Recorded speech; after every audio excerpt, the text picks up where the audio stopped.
ఇప్పుడు order black అంటే ఏంటి? సింపుల్‌గా మనకు ఒక ప్రీవియస్ టైమ్ ఒక క్యాండిల్ అనేది ఫార్మ్ అయ్యి బ్రేక్అవుట్ క్యాండిల్స్ అనేవి ఫార్మ్ అయ్యాయి. ఓకే.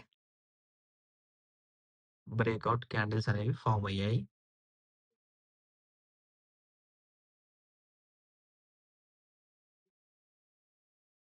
ప్రీవియస్ టైం మార్కెట్‌లో ఒక పాయింట్ దగ్గర మనకు ఒక లో పాయింట్ అంటే ఒక బ్రేక్అవుట్ పాయింట్ దగ్గర మనకేం జరిగింది అంటే మళ్ళీ బ్రేక్అవుట్ వచ్చింది. ఓకే. బ్రేక్అవుట్ వచ్చింది. బ్రేక్అవుట్ ఎలా వచ్చింది? ఆర్డర్ బ్లాక్ అయ్యి వచ్చింది. సో, ఇది మన ప్రీవియస్ అనాలిసిస్. దీన్ని మనం ఏమంటాము అంటే, దీన్ని మనము ఆర్డర్ బ్లాక్ అంటాం. ఏమంటాము? ఆర్డర్ బ్లాక్ అంటాం. ఓకే. ఆర్డర్ బ్లాక్ ఎందుకంటాము దీన్ని